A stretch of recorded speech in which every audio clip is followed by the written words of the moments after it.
नमस्कार. 2025-26च्या कामाची सुरुवात आज आपण करतो आहे. आज ही 2025-26च्या एप्रिल कटिंगची पहिली मीटिंग आज आपण घेतो आहे. खरं तर बरेचसे प्लॉट आता हार्वेस्टिंग चालू आहेत, बरेचसे प्लॉट अजून हार्वेस्टिंग होत आहेत. परंतु जानेवारी-फेब्रुवारी महिन्यामध्ये जे प्लॉट हार्वेस्टिंग झालेले आहेत, ज्यांना आता बऱ्यापैकी विश्रांती मिळालेली आहे, ते प्लॉट आता एप्रिल कटिंग करणं त्या प्लॉटचं आता गरजेचं आहे. त्याचबरोबर ज्या सभासदांची प्लॉटची संख्या जास्त आहे त्या सभासदांनासुद्धा आता लवकर कटिंग घेणं गरजेचं असतं. खरं तर रजिस्ट्रेशन तितक्या मोठ्या स्वरूपात अजून झालेलं नाही, कारण अजून हार्वेस्टिंग चालू आहे, हार्वेस्टिंग व्हायचं आहे. परंतु ज्या सभासदांचं रजिस्ट्रेशन झालेलं आहे त्यांच्यासाठी, किंवा ज्या सभासदांना आपल्या एप्रिल कटिंग आता चालू करायचं आहे त्यांच्यासाठी ही मीटिंग गरजेची होती. एप्रिल कटिंगच्या अगोदर जी काही आपल्याला तयारी करायची असते एप्रिल कटिंगची, ती महत्त्वाची तयारी आहे. बरेचसे ऑपरेशन्स किंवा बरीचशी कामं अशी आहेत की ती यावेळेला होणं गरजेचं असतं. कारण बरीचशी कामं अशी आहेत की जी वर्षातून एकदाच आपण करतो. उदाहरणार्थ बोध फोडणे, मुळ्या तोडणे, ही जी कामं आहेत ही वर्षातून एकदाच आपण करत असतो. आणि बऱ्याच वेळेला आत्ता जर का ती करता आली नाहीत समजा, तर मग वर्षभर ते काम राहून जातं. त्याचबरोबर अशी कामं करताना काय खबरदारी आपण घ्यायला पाहिजे, काय प्रॉब्लेम येऊ शकतात. कामाच्या गडबडीमध्ये बऱ्याच वेळेला आपल्याकडून काही चुका होऊन जातात आणि त्या चुका बऱ्यापैकी आपल्याला ऑक्टोबर कटिंगला भोगाव्या लागतात. ह्या सगळ्या गोष्टींची आपल्याला माहिती पाहिजे. ॲक्च्युअली कटिंगच्या अगोदर 10-15 दिवस आपल्याला काम चालू करावं लागतं. यासाठी आपण ही एक अर्जंट मीटिंग आत्ता लवकर घेतो आहे. या मीटिंगमध्ये आपण एप्रिल कटिंगचं जे आपण काम करणार आहे त्याची सुरुवात कशी करायची आहे, कटिंगच्या अगोदर कोणकोणती कामं करायची आहेत, याचा साधारणपणे आढावा आपण आजच्या मीटिंगमध्ये घेतो आहे. खरं तर हार्वेस्टिंग झाल्यानंतर बऱ्यापैकी प्लॉटकडे आपलं दुर्लक्ष असतं आणि अशा वेळेला ड्रिपच्या लाईन असतील किंवा इतर काही मेंटेनन्स असेल, तो आपल्याकडून राहून गेलेला असतो. हार्वेस्टिंगच्या कालावधीमध्ये ड्रिपच्या पाईप वगैरे बऱ्यापैकी अस्ताव्यस्त पडलेले असतात, ड्रिपर पडलेले असतात, तुटलेले असतात. पहिलं काम आपल्याला हे करायला पाहिजे की हे ड्रिप व्यवस्थितपणे बांधून घेतलं पाहिजे आणि चेक करून घ्यायला पाहिजे. त्याचबरोबर कटिंगच्या 8-10 दिवस अगोदर पाणी पूर्ण बंद करणं गरजेचं असतं. कारण थोडेसे ताण जर का बसले तर स्प्राउटिंग चांगलं होतं, प्लॉट चांगले फुटतात. खरं तर हे ताण अतिशय मोठ्या प्रमाणात बसावे लागतात. पानगळ होईल इतके किंवा पानं पिवळी पडतील इतके ताण द्यावे लागतात. पूर्वी ऑनरूटच्या बागा होत्या, त्या बागांच्यामध्ये अशा प्रकारचे ताण दिले जायचे आणि ते लवकर बसायचे. कारण ऑनरूटची रूट सिस्टीम जमिनीच्या वरच्या भागात असल्यामुळं जमीन लवकर कोरडी व्हायची आणि ताण लगेच बसायचे. परंतु आपल्याकडे आता डॉगरीजसारखे रूटस्टॉक आहेत की ज्याची रूट सिस्टीम मोठ्या प्रमाणात वाढलेली असते आणि मग पानं पिवळी पडेपर्यंत ताण देणं हे बऱ्याच वेळेला अशक्य होऊन जातं. काही वेळेला आपण असा ताण देऊ पण शकतो, परंतु कटिंगनंतर जर मग तेवढा सगळा एरिया आपण भिजवू शकलो नाही समजा, तर गडबडी वाढतात. त्यामुळे एक 10-15 दिवसाचा पाण्याचा ताण देऊन कटिंग करणं फायदेशीर राहतं. मग ह्या 10-12 दिवसाच्या अगोदर काही बेसल डोस आपल्याला द्यायचे आहेत. ते डोस कशा प्रकारचे आपल्याला द्यायचे आहेत याची थोडीशी माहिती आपण घेतो आहे. त्याच्या अगोदर एक बघा की जे जुने सभासद आपले आहेत त्यांना रेस्ट कटिंगचं एक शेड्यूल दिलेलं होतं, रेस्ट पिरियडचं, की ज्या प्लॉटमध्ये 10-12 टनाच्या वर माल निघलेला आहे, अशा प्लॉटमध्ये विश्रांती कालावधीमध्ये काही खतांचे डोस, काही स्प्रे आपण दिलेले होते. हे जर का स्प्रे तुम्हाला घेता आले तर योग्यच आहे. अन्यथा कटिंगची तारीख तुमची जर फिक्स होत असेल एप्रिल कटिंगची, तर त्याच्या अगोदर साधारण 15 दिवस आपल्याला तयारी चालू करायची आहे. मी मगाशी सांगितल्याप्रमाणे पहिल्यांदा ड्रीप व्यवस्थित बांधून घ्या, ड्रीप चेक करून घ्या आणि 15 दिवस अगोदर पहिला खताचा डोस आपल्याला सोडायचा आहे. आता बघा की यावर्षी बरेचसे चेंजेस आपण शेड्यूलमध्ये केलेले आहेत आणि हे चेंजेस करण्यापाठीमागचा मेन उद्देश आपला हा कॉस्ट कटिंगचा आहे. काम वाचलं पाहिजे, त्याच पद्धतीनं पैसे वाचले पाहिजेत, खर्च वाचला पाहिजे, खर्च कमी झाला पाहिजे. अशा पद्धतीचे एक टार्गेट ठेवून यावर्षी आपण परत काम करतो आहे. आणि मग अशा परिस्थितीमध्ये काही जुन्या ज्या पद्धती आपल्या आहेत, कल्टिवेशन प्रॅक्टिसेस आहेत, त्या सगळ्या आपण बऱ्यापैकी बंद करायचा प्रयत्न करतो आहे. खरं तर आजच्या मीटिंगमध्ये इतके डिटेलमध्ये आपण ह्याची चर्चा करणार नाही, परंतु शक्यतो शेणखत टाळायचा प्रयत्न करा. तुमच्या घरचं जर शेणखत असेल तर वापरायला पाहिजे, परंतु विकत आणून शेणखत टाळायचा प्रयत्न करा. तुम्ही म्हणाल की मग शेणखत नाही घातलं तर तेवढे रिझल्ट मिळतील का? तर 100% मिळतील.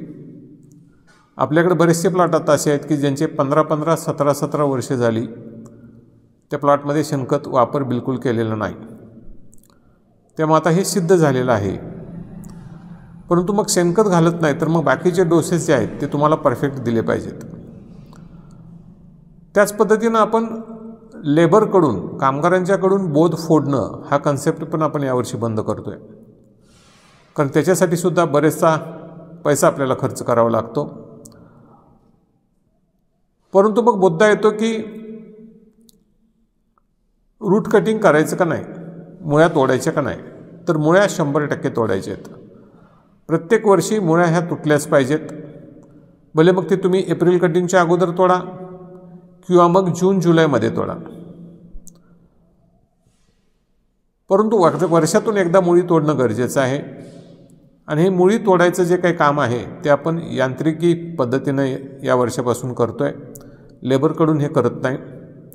बोधाच्या साईडच्या बाजूला जेवढं झाडाला खेटून मारता येईल अशा पद्धतीनं आपण जर का काही कटर मारला, रोटर मारले तर बऱ्यापैकी ह्या मुळ्या तुटू शकतात. फक्त काळजी आपल्याला एक घ्यायची आहे की अशा पद्धतीनं ज्यावेळेला आपण बोध कट करतो त्यावेळेला ते लवकरात लवकर 1-2 दिवसामध्ये ते बंद होणं गरजेचं आहे. आणि बंद झाल्या त्यामध्ये पाणी जाणं गरजेचं आहे. बऱ्याच वेळेला मुद्दा असा येतो की बऱ्याच शेतकऱ्यांना कटिंग केलेल्या काड्या ह्या बोधामध्ये टाकायच्या असतात. मग त्यांनी बोध कधी कट करायचे? तर त्यांनी कटिंगच्या आदल्या दिवशी बोध कट करायचे. कटिंग करून काड्या त्या बोधामध्ये टाकायच्या, फोडलेल्या बोधामध्ये, आणि लगेच दुसऱ्या दिवशी माती सारून पाणी देऊन टाकायचं. ज्यांना अशा पद्धतीनं करायचं नाही त्यांनी साधारणपणे एक 15 दिवस अगोदर, 20 दिवस अगोदर तुम्ही असे बोध कट करू शकता. हे बोध कट केल्यानंतर त्याच्यामध्ये काही मटेरियल टाकलं नाही तरी चालण्यासारखं आहे. आपण यावर्षी सुपरफॉस्फेट हातानं टाकायचं पण बऱ्यापैकी बंद करतो आहे. त्याच्याऐवजी आपण निवळीचा वापर करणार आहे. पण ज्यांना निवळीचा वापर करता येत नाही, शक्य नाही, त्यांनी ते हातानं टाकलं पाहिजे. त्या पद्धतीनं आपण शेड्यूलमध्ये लिहून दिलेलं आहे. मग मशीननं जर बोध आपण कट करतोय तर बोध कट करा आणि लगेच दुसऱ्या दिवशी ते बंद करून टाका आणि पाणी द्या. आता साधारणपणे 15 दिवस अगोदर आपण एक खत देतोय आणि ते ड्रीपमधून देतोय. प्रति एकर 10 किलो अल्केमी सोल्यूब नावाचं एक प्रोडक्ट आहे. हा प्रोडक्ट आपण ड्रीपमधून देतोय. पहिला समजून घ्या की हा प्रोडक्ट काय आहे, कारण याच वर्षी आपण तो रिकमेंडेशन देतोय. आणि का रिकमेंडेशन देतोय, आपण का वापरायला सांगतो याचं कारण पण मी सांगून देतो. अल्केमी सोल्यूब हा 27% ऑर्गॅनिक कार्बन असणारा एक सेंद्रिय प्रोडक्ट आहे. या प्रोडक्टचा वापर आपण वर्षातून 6 वेळा करणार आहे टप्प्याटप्प्यानं, आणि तो पण ड्रीपमधून करणार आहे. त्याचबरोबर या प्रॉडक्टमध्ये ऑर्गॅनिक कार्बनच्या बरोबरीनं बऱ्याचशा बॅक्टेरिया आणि बुरशा हे मिक्स केलेले आहेत. जमिनीतला ऑर्गॅनिक कार्बन वाढावा म्हणून आपण शेणखत वापरतो, पेंडी वापरतो, गांडूळ खतं वापरतो, सेंद्रिय खतं वापरतो. आपण ह्या प्रॉडक्टचा वापर करून ह्या सगळ्या प्रॉडक्टला फाटा देतोय, आपण थांबवतोय. आपण पेंडी पण थांबवतोय, आपण शेणखत पण थांबवतोय, आपण गांडूळ खत पण थांबवतोय, आपण सेंद्रिय खतंसुद्धा थांबवतोय. म्हणजे एका प्रॉडक्टवर हे जमू शकतं का? तर 100% जमू शकतं. आणि यालाच आपण साथ देतोय इडीसोलची. जमिनीतून वर्षातून 4 वेळेला किंवा 5 वेळेला इडीसोल देतोय. आता हे जसजसं आपण पुढे जाऊ तसं तसं मी क्लिअर करून देतोय.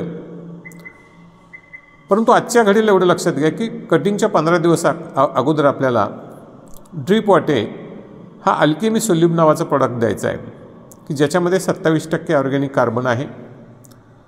हा प्रॉडक्ट आपण का सिलेक्ट केला त्याच्या पाठीमागचं कारण समजावून घ्या की मार्केटमध्ये ऑर्गॅनिक कार्बन असणारे बरेचसे प्रोडक्ट आहेत आणि हे सगळे प्रोडक्ट आपल्याला हातानं ड्रीपच्या खाली टाकावे लागतात. ड्रीपचं पाणी ज्या ठिकाणी पडतं त्या ठिकाणी ते हातानं आपल्याला टाकावे लागतात. परंतु ऑर्गॅनिक कार्बन असणारे प्रोडक्ट टाकताना एक काम अजून आपलं वाढतं, ते म्हणजे खड्डा करावा लागतो. खड्डा न करता तुम्ही ऑर्गॅनिक प्रोडक्ट टाकत असाल, मग सेंद्रिय खतं असतील, शेणखत असेल, गांडूळ खत असेल, पेंड असेल, कुठलंही खत असेल, सेंद्रिय खत, तर ते तुम्हाला छोटासा खड्डा करून त्या खड्ड्यामध्ये टाकून वरून माती ही द्यावीच लागते, लोटावीच लागते. ओपनला तुम्ही कुठलंही ऑर्गॅनिक प्रोडक्ट नाही टाकू शकत. या प्रोडक्टमध्ये ती बंधन आपल्याला नाही, खड्डा काढायची गरज नाही. दुसरा आहे की हा ऑर्गॅनिक कार्बन एकमेव असा प्रोडक्ट आहे की जो आपण पाण्यामध्ये मिक्स करून ड्रीप वॉटे सोडू शकतो. बाकीचे सगळे प्रोडक्ट जर बघितले, शेणखत असेल, पेंडी असतील, ऑर्गॅनिक खतं असतील, गांडूळ खतं असतील, हे सगळे प्रोडक्ट जर आपण बघितले तर हे प्रोडक्ट आपण ड्रीप वॉटे देऊ शकत नाही. द्यायचं असेल तर खड्डा काढावा लागतो, म्हणजे मग लेबर आले, देण्यासाठी परत लेबर आले, खड्डे बुजवण्यासाठी परत लेबर आले. एका ऑर्गॅनिक कार्बनसाठी आपण एवढं काम करतो. परंतु हा अल्केमी सोल्यूब नावाचा जो प्रोडक्ट आहे हा आपण पाण्यामध्ये मिक्स करून ड्रीप वॉटे देऊ शकतो. फक्त पाण्यामध्ये मिक्स करताना थोडीशी काळजी आपल्याला एक घ्यायची आहे की साधारणपणे 150 लिटर पाणी जर आपण घेतलं त्याच्यामध्ये ही 10 किलोची एक बॅग टाकायची आहे. बॅग टाकताना काय काळजी घ्यायची आहे की सगळीच्या सगळी बॅग भस्कीनं एकदम त्या पाण्यामध्ये टाकायची नाही. तुम्ही जर असं केलं तर ते पाणी किंवा ते प्रोडक्ट एकदम असं चिकट होऊन जातो. तुम्ही काय करायचं आहे, ते पाणी हलवत हलवत त्याच्यामध्ये थोडं थोडं थोडं ते अल्केमी सोल्यूब टाकत राहायचं आहे, म्हणजे ते व्यवस्थितपणे पाण्यामध्ये मिक्स होऊन जातं आणि मग ड्रीप वॉटे आपल्याला सोडायचं आहे.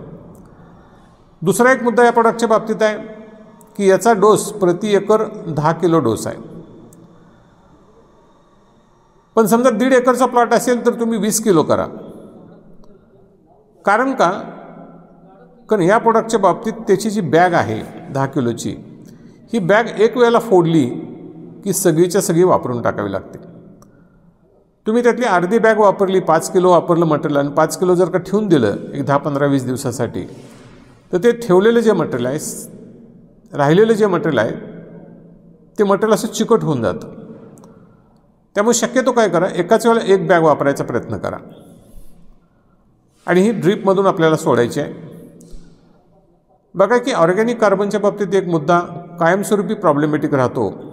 मार्केटमध्ये ऑर्गॅनिक कार्बन देणारे जेवढे काही प्रोडक्ट आहेत, हे ज्या ठिकाणी आपण टाकतो ना तिथून पुढं त्याचं डिस्पर्शन होत नाही, ते पसरले जात नाहीत. ज्या ठिकाणी आपण टाकतो त्याच ठिकाणी ते काम करत राहतात. खरं तर आपण बघतो की आपल्याकडे सगळ्यांच्याकडेच रूस्टॉकचं प्लांटेशन आहे.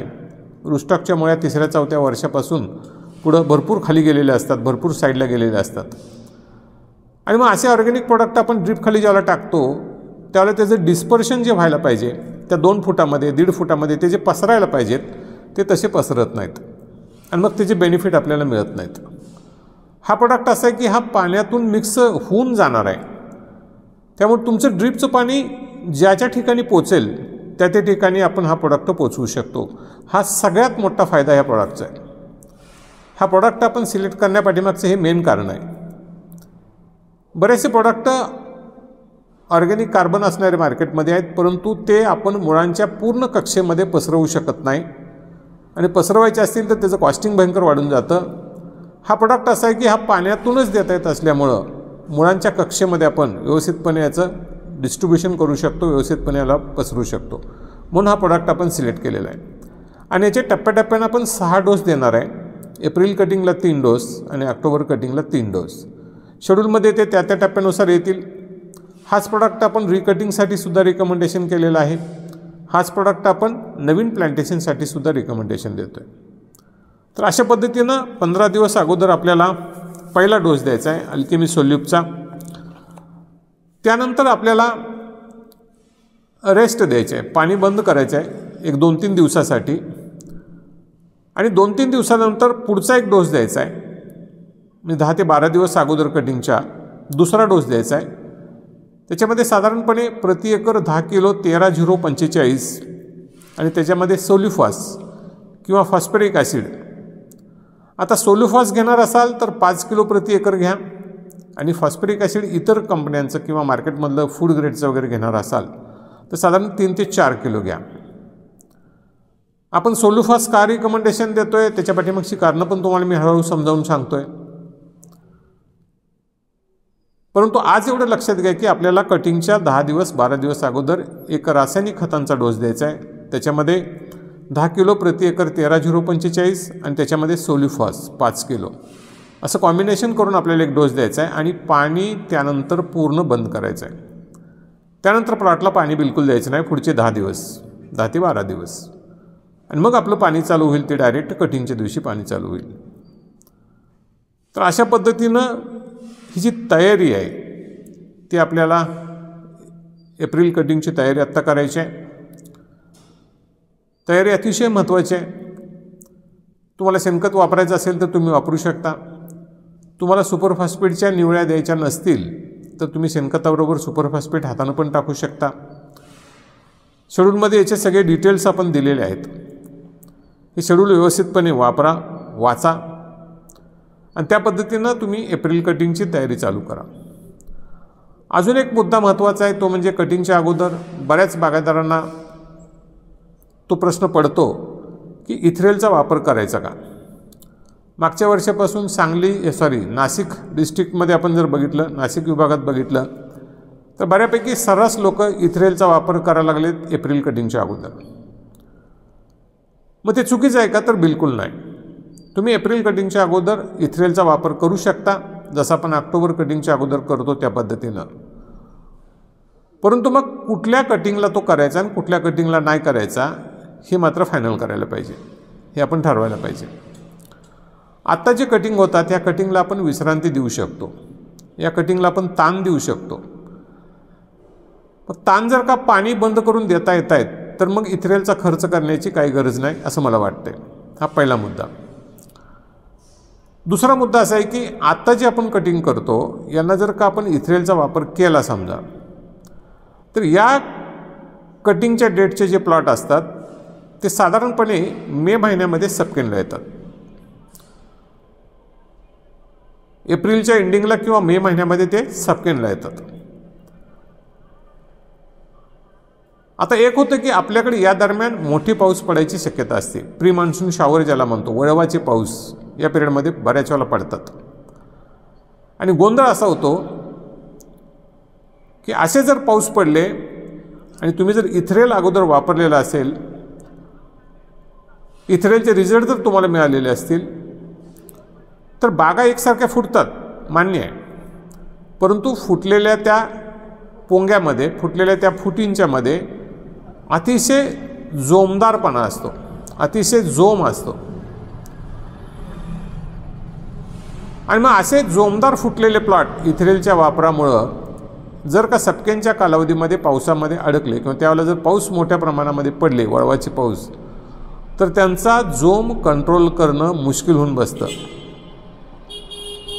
आपल्याकडे बरेचसे युरोपचे प्लॉट आहेत, इथं इथ्रेल वापरू शकत नाही आपण. आणि तो जोम इतका वाढलेला असतो की गर्भधारणा होण्याचे चान्सेस बऱ्याच वेळेला तिथं राहत नाहीत. आणि म्हणून आपण आत्ताचे जे कटिंग आहेत साधारणपणे मार्च आणि एप्रिलच्या 15 तारखेपर्यंतचे 20 तारखेपर्यंतचे जेवढे कटिंग असतील या कटिंगला इथ्रेल वापरायला नको असं आपण सांगतो. त्याच्या पाठीमागचं हे मेन कारण आहे की अशा पद्धतीनं जर आपण इथ्रेल वापरलं तर पुढं जाऊन जर का सपकेंच्या पिरियडमध्ये पाऊस पडले तर आपल्याला ती जी जोमदारपणा आहे, तो जो जोम आहे तो आपण कंट्रोल करू शकत नाही. म्हणून आता इथ्रेल नको असं आपण म्हणतो. आता 15 एप्रिल नंतरचे किंवा 15-20 एप्रिल नंतरचे जे प्लॉट असतील त्याच्यामध्ये आपल्याला रेस्ट जास्त देता येत नाही, विश्रांती जास्त देता येत नाही. आणि मग अशा प्लॉटमध्ये विश्रांती न बसल्यामुळे प्लॉट एकसारखे फुटत नाहीत. त्यासाठी मग इथ्रेलचा वापर आपण पुढं करू शकतो. परंतु आत्ताच्या प्लॉटला इथ्रेल वापरायची गरज आहे असं मला बिलकुल वाटत नाही. अशा पद्धतीनं आपल्याला एप्रिल कटिंगची तयारी करायची आहे. ज्यांच्याकडे प्लॉटची संख्या जास्त आहे त्यांनी लवकर सुरू करा एप्रिल कटिंग, म्हणजे टप्प्याटप्प्याने एक प्लॉट होतील, लेबर मॅनेजमेंट आपल्याला व्यवस्थित करता येईल. ज्यांचे प्लॉट ऑलरेडी जानेवारी-फेब्रुवारीमध्ये खाली झालेले आहेत, मोकळे झालेले आहेत, ते प्लॉटसुद्धा आता कटिंग करायला काय हरकत नाही. परंतु पाण्याचे ताण देणं थोडंसं गरजेचं आहे. तिसरा महत्त्वाचा मुद्दा आहे तो म्हणजे पेस्ट करणं गरजेचं आहे. कारण टेम्परेचर आत्ता वाढलेलं असतं, हवा एकदम कोरडी झालेली असते आणि अशा वेळेला मग पहिल्या 1-2 वर्षाचे प्लॉट असतील तर चांगले फुटतात. परंतु मग 2-3 वर्षानंतरचे जे वय झालेले प्लॉट आहेत ते प्लॉट मात्र फुटायला बराचसा वेळ घेतात. बऱ्याच वेळेला आपण बघितलं की 20-20, 25-25 दिवस प्लॉट फुटत नाहीत. तितका वेळ आपला वाया जातो आणि त्यामुळं मग लवकरात लवकर आणि एकसारखे प्लॉट फुटावेत यासाठी पेस्टचा वापर करणं गरजेचं असतं. परंतु एप्रिल कटिंगला पेस्टिंग करताना हातानं पेस्टिंग शक्यतो करू नका, स्प्रे करा. स्प्रे करतानासुद्धा तुम्ही ट्रॅक्टरचा वापर बिलकुल करू नका, शिकाऱ्या पंपाचा किंवा नॅपसॅकचा वापर करा. स्प्रे घेताना सकाळी लवकर हवा नसताना घेतला पाहिजे किंवा मग सायंकाळी हवा शांत झाल्यावर घेतला पाहिजे. याच्यासाठी तो नोझल वापरणार आहे तो एकदम फाईन नोझल वापरा की जेणेकरून कमीत कमी पाण्यामध्ये आपलं 1 एकर होऊन जाईल. शक्यतो सिंगल वलांड्याचा प्लॉट असेल तर 100 लिटरमध्ये 1 एकर होतं आणि एच जर असेल तर साधारणपणे 125 ते 150 लिटर पाणी 1 एकरासाठी लागतं. परंतु मी सांगितल्याप्रमाणे ट्रॅक्टरनं हे स्प्रे घेऊ नका, शिकाऱ्या पंपानं स्प्रे घ्या, फाईन नोझल वापरा, कमीत कमी पाणी गेलं पाहिजे. परंतु इथं डॉर्मेक्सचं प्रमाण घेताना आपल्याला पेस्टसारखंच घ्यायचं आहे.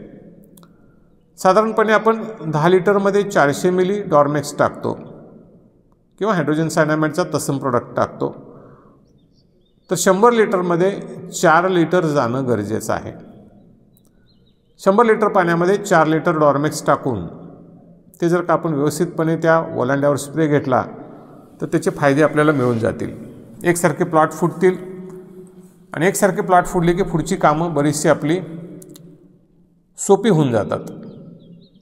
एकाच वेळेला विरळणीला प्लॉट येतो, एकाच वेळेला सपकेनला प्लॉट येतो, त्यामुळे पेस्ट करणं गरजेचं आहे.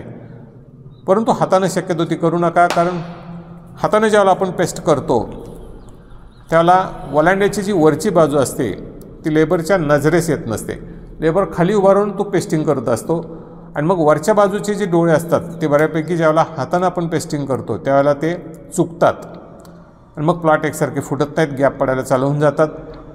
त्यामुळे शक्यतो नॅपसॅक पंपानं हे स्प्रे घेणं गरजेचं आहे. कमीत कमी पाण्यामध्ये हा स्प्रे गेला पाहिजे की जेणेकरून डॉर्मेक्सचं कॉस्टिंग आपलं वाचू शकतं. तर ही एक अतिशय महत्त्वाची गोष्ट आहे कटिंग करतानाची. तर जे प्लॉट अर्ली कटिंग होणार आहेत त्या प्लॉटसाठी एप्रिल कटिंगच्या अगोदर काय काळजी घ्यायची, काय काय कामं करायची त्याचा साधारणपणे आढावा आपण आजच्या मीटिंगला घेतला. मी सुरुवातीलाच सांगितल्याप्रमाणे अजून तेवढ्या मोठ्या स्वरूपात रजिस्ट्रेशन झालेलं नाही, परंतु जे काही रजिस्ट्रेशन झालं आहे, ज्यांना ज्यांना अर्ली कटिंग घ्यायची आहेत त्यांच्यासाठी ही माहिती देणं आज अतिशय गरजेचं होतं. ऑलरेडीच एक आठवडाभर लेट झालेला आहे. तर अशा पद्धतीची माहिती मी तुम्हाला आता दिलेली आहे. ही खरं तर पहिली मीटिंग आहे. आता इथून पुढच्या मीटिंग आपल्या प्रत्येक बुधवारी एक आणि गुरुवारी एक अशा पद्धतीनं आता पुढच्या आठवड्यापासून आपल्या रेग्युलर चालू होऊन जातील. पुढच्या बुधवारी आणि गुरुवारी एप्रिल कटिंगची खरं तर पहिली म्हणू आपण ही मीटिंग चालू होईल. याच्यामध्ये हेच मुद्दे अजून थोडेसे डिटेलमध्ये व्यवस्थितपणे समजावून सांगितले जातील. आता तात्पुरतं ज्या ज्या लोकांना इमर्जन्सी कटिंग करायचे आहेत त्यांच्यासाठी ही गोष्ट महत्त्वाची होती म्हणून आपण ही मीटिंग घेतली. शेड्यूल तुमच्यापर्यंत पोहोचलेले आहेत, त्या शेड्यूलवर काम करायचा प्रयत्न करा. बघा की मी परत एकदा आपल्याला आठवण करून देतो की यावर्षीपासून आपलं शेड्यूल बरंचसं आपण चेंज करतो आहे. चेंज केलेलं शेड्यूल जसेच्या तसं वापरणं अतिशय गरजेचं आहे. त्या शेड्यूलची मोडतोड तुम्ही शक्यतो करू नका. जसं दिलं आहे तसं वापरायचा प्रयत्न करा. शेड्यूलमध्ये तुम्हाला काही चेंजेस करायचे असतील किंवा काही ऑपरेशनमध्ये चेंजेस करायचे असतील तर शक्य तुम्हाला फोन करा. आपण चर्चा करून त्याच्यातून मार्ग काढू. ते चेंजेस करायचे का नाहीत करायचे ते ठरवू, परंतु शक्यतो फोन करायचा प्रयत्न करा. तर आजच्या ह्या 2025-26च्या एप्रिल कटिंगच्या पहिल्या भागामध्ये आपण इथं थांबतो आहे. इमर्जन्सी एक मीटिंग आपण ही घेतलेली होती. ज्यांची अर्ली कटिंग आहेत त्यांच्यासाठी पुढच्या बुधवारी आणि गुरुवारपासून आपल्या रेग्युलर मीटिंग चालू होऊन जातील.